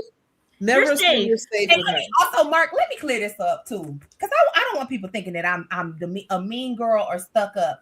The only reason I said I'm not a nerd is because, in the sense of the reason that I started to do this, it was not from being bullied and from what I've seen a lot of people experience. I've seen a lot of people say like I was for liking certain content or I was the weird kid or whatever. In high school, I was the bully's bully. I was the person, like I told y'all last time, who was like logging into the computer and making people not be able to go to prom for bullying the kids with special needs. That was me. Like that. So I feel like I want to make sure that people don't think that me saying that I'm not a nerd is not me like downplaying like anybody's experience or whatever. It's literally just like I know I was a hot girl. I am a hot girl. Like I know who I am. And so at the end of the day, when I go to cons, I want to make sure I am here as a guest. I am here as an observer. I am not in the community the way people who have been in this for 20 years are in the community. And I would never want to disrespect nobody by messing up cosplay. So, couple of things. My call you out face is back. I feel like you can't really mess that up because, like, I do closet cosplay. Ma'am, so hang on. Cosplay aside, cosplay doesn't necessarily make you a nerd. That's a different form. It's a type of interest. But your channel, you said you started off doing reviews of the Twilight Zone. I started off doing like Disney villain content, and then I pivoted into Twilight Zone, and then people were like, "Can you also watch Star Wars?" Because I started saying, "I've never seen Star Wars. I've never seen Lord of the Rings." So they started to make me watch those things, and then I enjoyed it as I watched it. Yeah, you're a baby nerd. Yeah, you're a nerd. And I'm like the way it's defined now is really like I like sci-fi.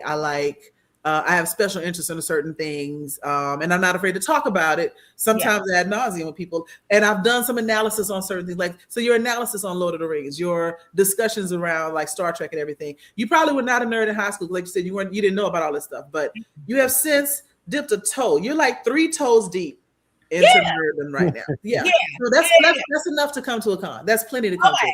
I'm just like, I don't want to disrespect nobody. So I'm like, if this is a space that's like, no, this is for people who've been doing this for 30 years, I'm like, I ain't in it. As a matter of fact, I got a friend where you have to be respectful. Like, don't make fun of a guy because he's wearing a maid outfit. That's a whole thing. It's no.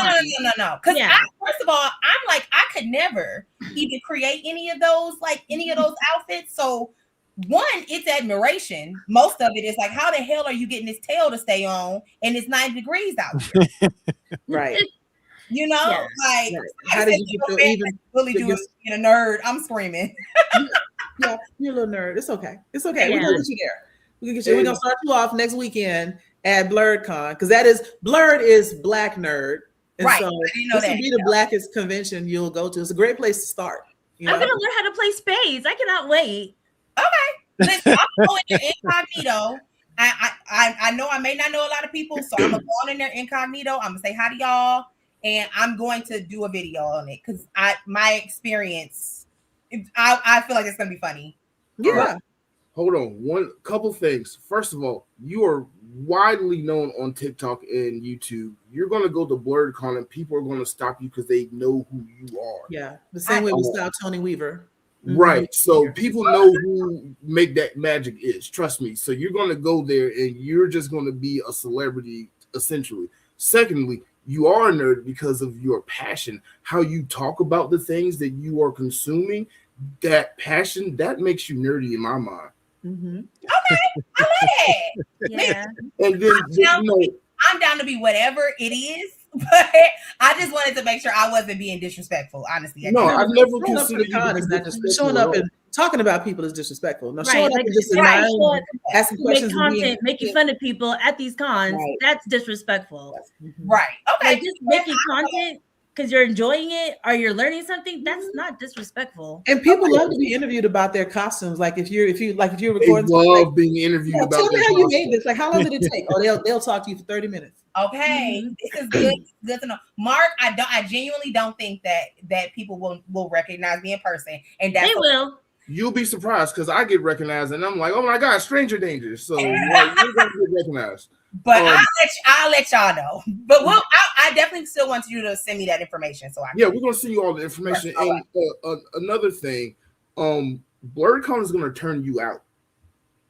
Why did you say it like that?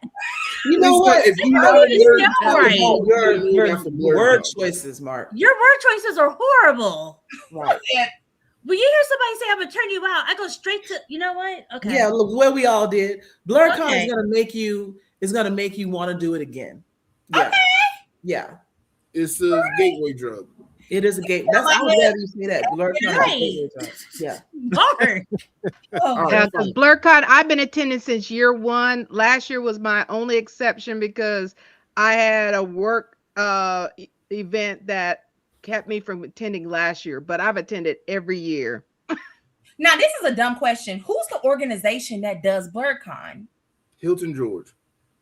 He's the founder, and then most of these conventions have a bunch of volunteers. So like with MomoCon that I work with, DragonCon, it's all run by volunteers. Okay. Everybody's doing this out of the passion of their hearts. The cost for the tickets and stuff goes to pay for all the guests and celebrities that they get to show up. Okay, so I just need to look at what you call them, badges. It's not tickets, it's badges. Yeah, badges. Yeah. And they have like events, concerts, panels. There's gonna be a Hoochie Daddy contest that I'm going to cover, and probably be. And I haven't decided yet. There's you already give your word that you were gonna be in it. So I don't know why you're going back and forth with it. We'll talk about that after the show. Is this where the theme is Freak Nick? Geek Nick, yes. Geek Nick, yes. Geek Nick. I have heard about this. Okay. Now we're putting things together. Okay. All right. Send me the details, Mark. Come through. We're gonna do that. We're gonna do that. Geek We're gonna do Nick. that. But before we continue, I do want to ask everybody. We've talked a lot about L's. I just want to ask everybody, what was the biggest lesson that you have learned while being a content creator? Something that you wish you knew day one that you now know because you had to experience it for yourself. Oh, don't change who you are, because that mental health will, it will wear you out. Just be yourself, but like Mikyla said, don't. It's Mikyla. Mikyla said, don't do. That's why I paused. I was like, I'm pretty sure it's wrong. And I was like, no, but be yourself. Don't put too much of yourself out there, because people are gonna comment and you can't control what they say. And even if you read it, don't take it to heart. They don't know you. They're watching you. They're your fan. One of my favorite things to do is when somebody wants to come on my comments, even though I'm not monetized or anything, but like, they'll come into my comments on Threads or Instagram or whatever, talking noise. I'm gonna click this profile. You have 27 followers, ma'am. I am not going to help you gain more. So mind your business over here in the corner. Hide. That's one of the things I like about Threads. I'm going to hide this for me and everybody else. Ain't nobody going to see a little nonsense. Yep. And for me, hide is better than block, because block, they feel like I won because she blocked me. Hide, they just wondering why ain't nobody responding to you. Because I hit you. Like leaving you on red. Yeah. That's it. I would say one of the things, even though, again, I'm an interloper here because I'm not necessarily a content creator, but one of the things that I learned about trying to promote your business that I learned early on is you got to decide if you're going to put 2 feet in or not. Like, yes, if you try to halfway it, it won't be anything. They won't even be halfway. It'll be nothing. You have to give it your all if that's what you really want to do. So like when I left corporate in 2018, I moved back to Atlanta and started this business with a friend of mine. And the first couple of things I did, I worked for almost nothing. And y'all done with this fruit tray? Let me get this fruit tray and these sandwiches that y'all leave in here, because I need it. And I have 3 days worth of food. I was very much working for food, buy me dinner. I've gone better since then, but there were days where I very much felt like this ain't it. I'm gonna be poor. I'm going to lose my condo. I need to go back to corporate. And to your point, don't give up. All of a sudden, I can't even tell you when or what it was, but all of a sudden, I started gaining traction. And then once I started gaining traction, I've never looked back. So, that part of my business, that part of my life, that business has been going strong since 2018 with no, it's only going up, ever since then, which is what I do full time. But if I had tried to do, my business partner, I have a silent partner because we started this business together. She got kids who are in college, so I get it. She went back into corporate because she couldn't hang long enough to see the returns. And every now and then she'll get like a 1099 from me at her, because we use her address for the business. And she's like, I just got a 1099. You made how much doing this? I was like, yeah, girl, I'm chilling. Yeah. But there is a privilege of not having any kids that allowed me to be hungry for a while and put my all into it. But I would say, if you're going to do it, be serious about what you're going to do. Yeah. And for me, I've had this conversation with several content creators, because with us doing this for 6 years and then my different hats, a lot of content creators like, passion is great, but you really have to have that time management for yourself, because there are so many that want to do so much stuff, and you'll end up stressing yourself out.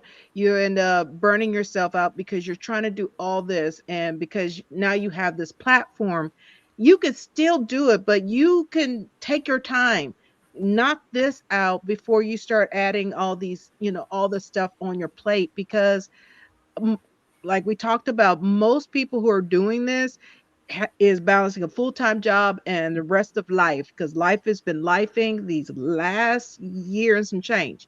Um, so it's one of those, definitely figure out what you're trying to do. You could always branch out, but what are you trying to do? Do that first, build yourself from there, and then branch out. Because that's what we did with Moana Nui. Like, if you look at our early stuff, we weren't doing all the segments we're doing now. We slowly, start doing our segments, like our what you're watching, our mental health. And then that's when we started partnering with Blerdography with Marc. Was like, hey, let's do this Blerdkast together. And we kicked it off last year at MomoCon. But it's one of those, we slowly expanded. Don't start off like I'm gonna do these 20 different things, and then you're trying to figure out how you're gonna get everything out there. Right, because like even Rihanna started off just singing, and then she added makeup, and then she added clothes. And now she's singing. And now you say now she's a singer. Now she don't sing. She's the Mary Kay lady. No. She niched down. I know that's right. She sings when necessary. She ain't gonna release an album though, or a concert. She did a song for the Smurfs, right? She was on the soundtrack for the Smurfs, and she was like, "That's all you're getting." And that's it, exactly. Go watch this movie that I made for my kids. Mm-hmm. For me, I have to say if I could go back and start over again, I would be 100% more confident in the idea of what I had initially when I started my channel. Even though I started doing reviews and things, I always wanted to interview people, and I did start interviewing people, practicing that skill. But I just didn't have I had bits and pieces of a concept of an idea, but I didn't know how to put it all together. If I had just been confident and stuck with my guns, stopped trying to do what everybody else is telling me that I should be doing for my channel, and just focus on the things I wanted to do and the content I wanted to make, I would have been monetized a lot longer, had the brand built a lot longer than I did. The audience, I would have been a lot further off now, 5 years in, than if I did all the pivoting I was doing or trying to listen to everybody thinking, oh, well, they got to know what they're doing because they have a monetized channel when they're also just figuring it out too. Belief in yourself is real. And that was my biggest struggle, was just, even now, like on my regular 9-to-5 job, that belief in yourself that you can do it is big. Mm-hmm. Yeah. I think one of my lessons was like listening to that, your conscience and your voice, your ancestors, God, whoever you believe in, because some of my biggest hits have been from me laying in my bed and hearing, hey, you should break down the Nutcracker because a lot of people ain't never seen it before. And you have it. And I was like, that's dumb. And then I was like, you know what? It kind of eats though. I broke down the Nutcracker in 9 minutes, 2 million views, sponsorship from Washington Ballet. Wow. So, I'm like, okay, so you really got to listen to those voices. And obviously, if you have other voices in your head, then you need to go seek professional help. You need to go seek professional help. But if we're talking about literally putting your feet on the ground and leaning into what you're like, this is what I love to do, and those ideas start coming in there, that's for a reason. Yes. So I feel like now even more, like I'll tell my husband, I just got a video idea and I just have to write it down. I got to put it in my content calendar and, and move on. And I'm telling you, it's so weird. Every single time I'm like, that don't make no sense though. It is a hit. Mm-hmm. It is like literally, it is a hit. And so I think believing in your content and believing in those weird, visions and like things that you get just as an inkling and actually executing them correctly, with high quality, good storytelling, that is going to be what really makes you and breaks you as a creator, because that is the creator and your ancestors essentially saying, hey, baby, this is what you're supposed to be doing. So the more tapped in you are to yourself and you are, I feel like that is going to help you with your career. And that's what I wish I had learned in like 2023 that I didn't really learn into 25. Yep, with the fear of sounding like what everyone else had already said. Because honestly, I do feel as if we're all saying the same thing, and it's only to reinforce what we're saying is that you really do have to put what someone said earlier. If you both feet in and just believing in yourself and just having that resilience and keep going forward. That's really ultimately what it's about. To be honest with you, you have to make the decision that this is what you're going to do and go for it. Now, honestly, that goes for anything in life, to be honest with you. So, Right. yeah, and that includes, I think a big mistake a lot of people make in the beginning, especially beginners, we tend to rely on friends and we get discouraged a lot of times when friends aren't there for us or family, like, and it's only your mama, only your daddy that click like on your video and didn't even watch it all the way through, and that's I think that's such a backwards way of looking at it because a lot of times you get the biggest support from people that don't know you. And I think unfortunately it does discourage a lot of people in the beginning that having that. But again, it goes back to believing in yourself, keep going, both feet in, just keep going, stay strong. Because even when I started, hey man, for every person I got to agree to come on the podcast, there were 2 or 3 that ghosted me, gave me some crazy excuse at the time we were supposed to meet. Just all kinds of. It's just people. But again, it just goes back to just rolling it off and you got to keep it moving. Don't get me wrong. I know we talked earlier about wanting to say bad things to people and things like that. There were so many times, trust me, because I would literally spend like an hour researching the people. I'm writing questions and things. And then you call me. We supposed to meet at 12 at 11:59. You try but all right, man. But and that happened several times. But you just have to keep going and make up your mind that this is what you're going to do. Make up your mind and just do it because unfortunately it is a poison that I fall in victim to a lot of times. You lie to yourself and then you lose your confidence because you've lied to yourself. You told yourself you was going to do this today. You didn't do it. And if you miss it one time, it's not a big deal. But over time, it does kind of turn into like a poison in you, so that's why it's so important to stick to what you say. It's like you miss a deadline one time, not a big deal. It's not the end of the world. No one's over your shoulder going to fire you or, whatever. But you do that over a period of time, 6 months, a year turns into 5 years. And it's like, like, wow, I wrote this idea for a video down how long ago and I still haven't done it. And it makes you not believe in yourself. So to turn that around, that's why you have to believe in yourself and make up your mind to what you're going to do and stick to doing it.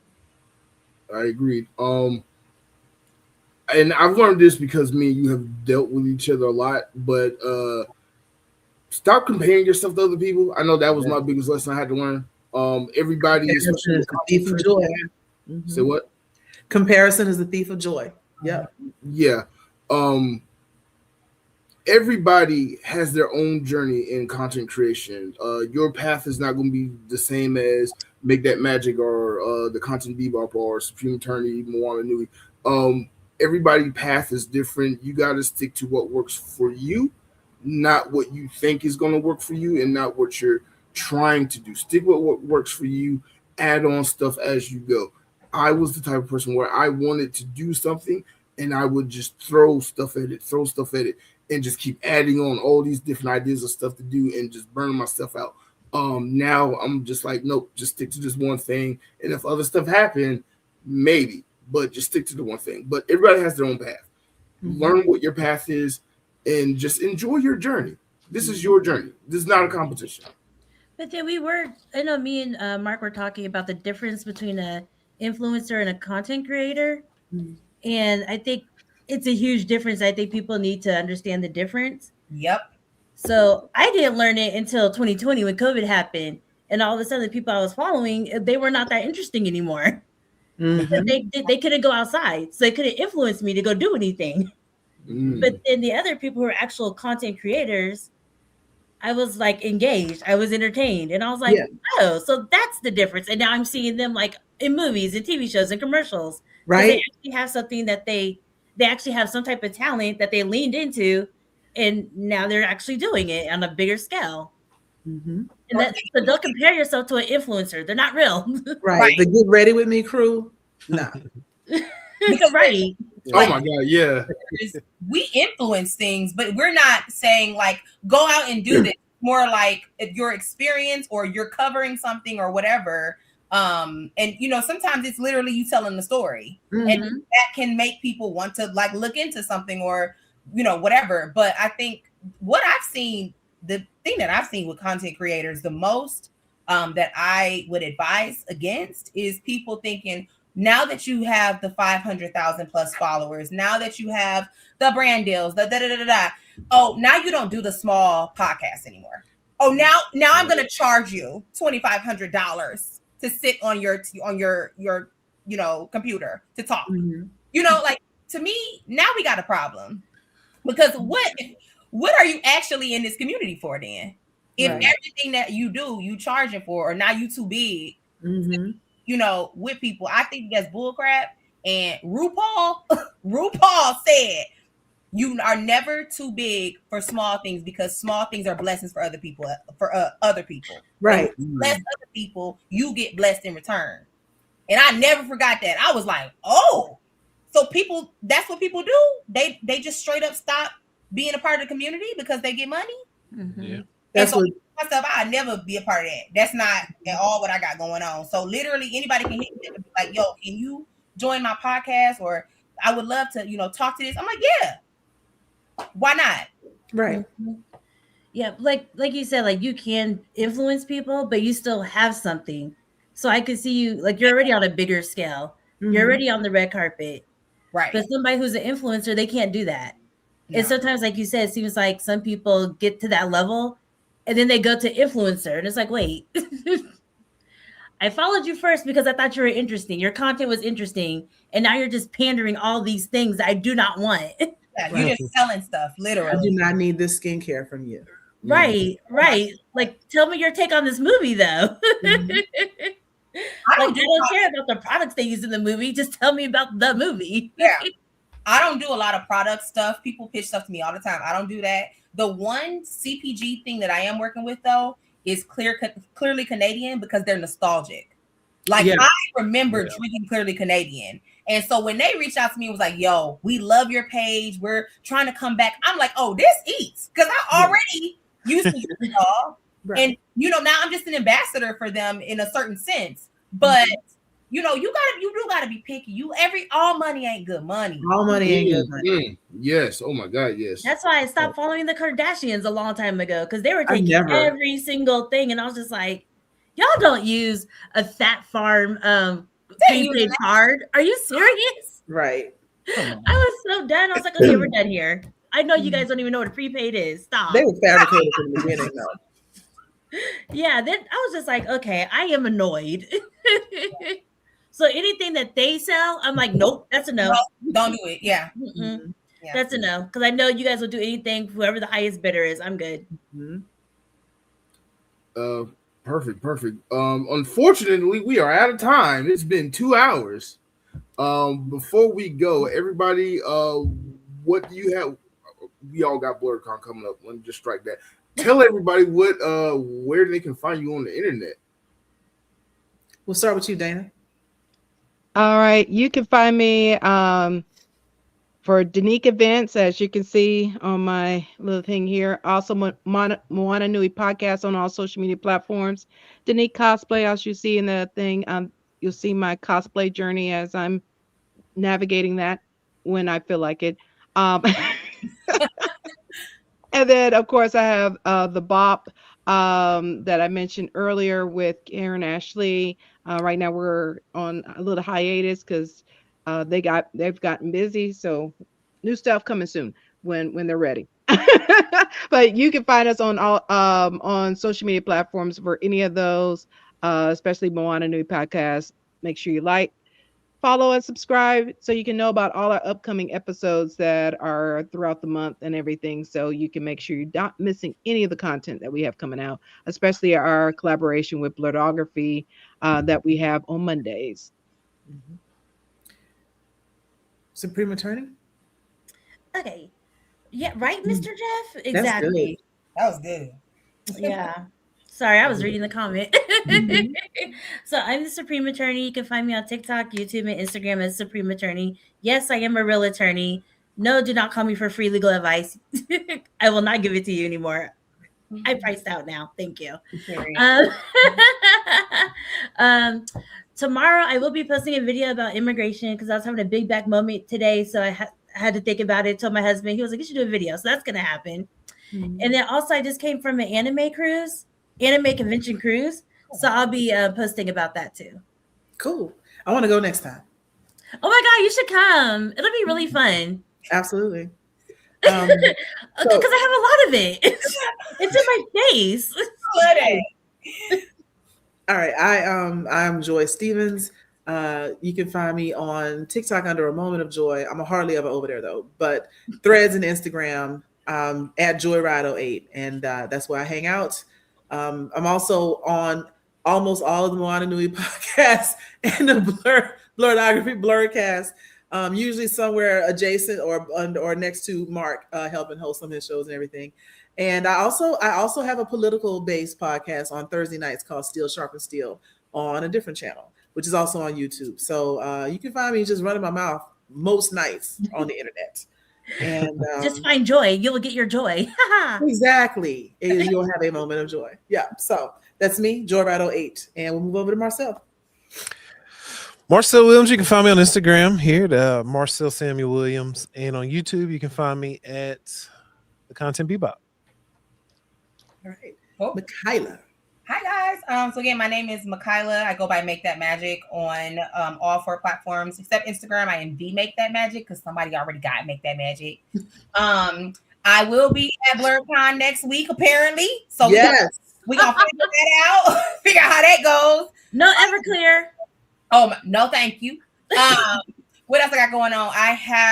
I'll be in Sterling Fest doing a panel in August. Those tickets are up there in my link tree right now. And outside of that, I am still covering the Olympics with NBC. Still doing Paralympics next month. So you'll see a little bit of that on my page. And yeah, thank you so much for having me and for supporting. Yay. Yeah, no worries. I'm happy you're on. I'm happy all of you got all of you all came on the show. This was a really good, very interesting topic. We're going to run it back during the summer at some point, but join us next week. Next week we are doing Definitely need to do a part 2. No, well, yeah, we'll do part 3, but next week we got a 2-for-1 deal. Monday we are doing women in nerdy spaces. Mikyla, if you want to join us for that one, you can. This is your open invitation. And Tuesday we will be doing the Atlanta Sci-Fi and Fantasy Expo show. We're just gonna have them on and have them talk about the con because that's coming up immediately after Blerdcon. So that's gonna be good. And obviously next week is Blerdcon. So we're going to take a little break, but trust me, Blerdcon is going to be lit. And maybe another teaser trailer of my up-and-coming documentary. But we'll see. But thank y'all so much for coming on. And oh my God. How did I forget the outro? Oh my God. All right. Just end the show. We're just going to end the show. Yeah.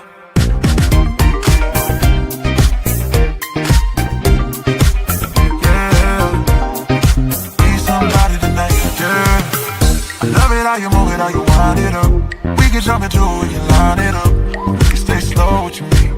We can stay slow with you, me. Yeah. Be somebody tonight, doing that dance, digging that dance. I know. Be somebody tonight, be somebody tonight. Pull up on me. We've got so much to see. Maybe I can show you now.